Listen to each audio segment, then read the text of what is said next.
شم همت صد خپلو مشرانو چې تیرې مونږ د پاره کړو ژوندون په مزدوریانو حیران شم همت صد خپلو مشرانو.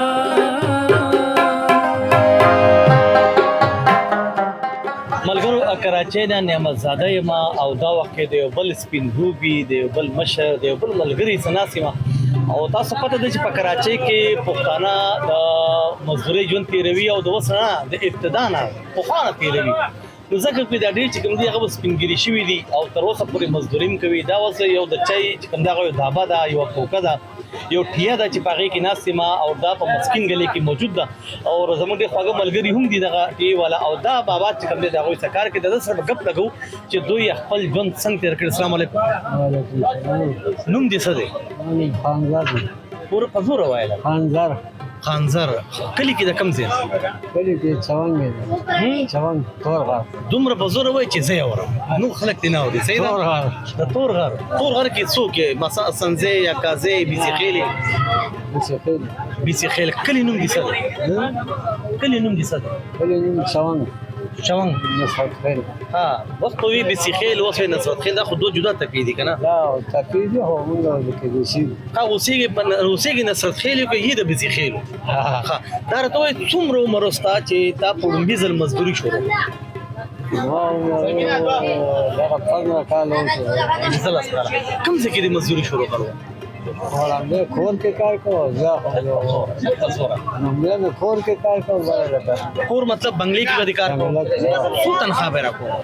هغه وخت کې خو کم و، دغه 400-500 پورې. 500 روپۍ تنخواه. او کار به دې څه کوو په هغې کې؟ کار به خو سیټانو منګله کې صفایي موفایي کول او روټۍ موټۍ خدمت کولو به. بیا په څومره عمر کې دې هغه کار پرېښو بل کار ته وړاندې شوې؟ بل څه کار و؟ یا خو 2 پیرې زه راغلم کراچۍ ته. هغه نه وروسته بیا زه هوټل کې کار وکړم. ته دومره غلي غلي خبرې ولې کوې؟ بیا به مې هوټل کې کار او لږ په زور ووایه چې په دې کې اواز راځي چې دا خلک تا اوري، ستا نه خبرې واوري، ستا په تاسو تېر شوي دي کوم تکلیفونه تېر شوي دا واوري.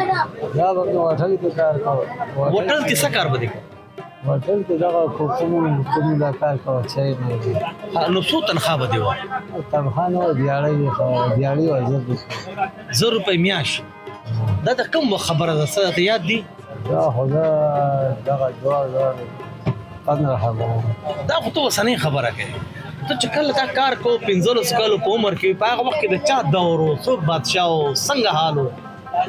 هغه وخت کې خو دغه نواز شریف و. په هغه وخت کې هم نواز شریف و. نواز شریف و په هغه وخت کې. هغې نه وروسته بیا بېنظیر راغلی. واده دې په څومره عمر کې کړی؟ واده دې په څومره عمر کې؟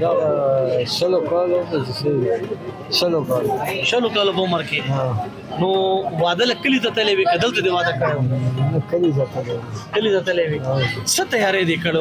څو پیسې دې جمع کړې وې؟ څنګه دې جمع کړې وې؟ څه خو نه دي جمع کړې. هلته زموږ غوږونه هسې کېږي. زما پلار دی. ته دا خبرې د ځانه پټې که زما نه پټې؟ خو لږ په زوره وایه زوره. غوږونه خو هسې هلته موږ د کور ښه بیا هلته غوږونه وکړو. بس بیا خو نو څو خرچه دې راغلې وه؟ خرچه دغه پته نشته. زما پلار به کړې خرچه، ما ته پته نشته. دا خرچه دې پلار کړې وه.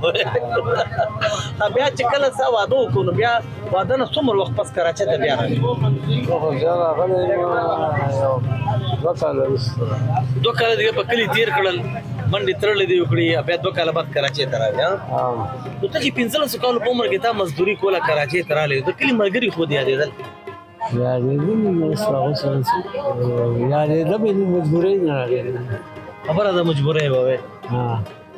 څه ګڼې د نوي کل کې د دې پلار مور او پلار هغه عزت هغه احترام هغسې دی څنګه چې ستاسو په وخت کې؟ نه هغسې هم دی. اوس څه فرق راغلی دی؟ فرق ډېر راغلی دی. دا وجه څه هغه وخت ښه وه لکه دا اوس ډېر دا خراب دی. دا څه وجه ده؟ مطلب دا زموږ نوی کل دومره بېغوره ولې شو؟ دا ډېر بېغوره دی چې مهنګایي ده. مهنګایي ډېره نو ګرانی خو ستا تربیت نه خرابوي کنه چې مطلب ته خدا ما ګرانی د نو ته د مور پلار عزت نه کوه احترام نه کوه ګرانی یو جدا مسله ده دا خو په پلار باندې بوج دی کنه ولې هغه احترام خو جدا شه دی غریب سره د خپل پلار احترام کوي امیر سره د خپل پلار احترام کوي خو هغه احترام کمیږي په نوې کول کې کمی راځي څه ګڼې چې وجه څه ده خو بېحایي شروع شوې ده ځانځاني شروع شوې ده ځاني ده یو وایي چې واده ونه کړي نو وایي چې زه جدا شوم حیران شم همت قصد خپلو مشرانو چې تیرې مونږ د پاره کړو ژوندون په مزدوریانو حیران شم همت قصد خپلو مشرانو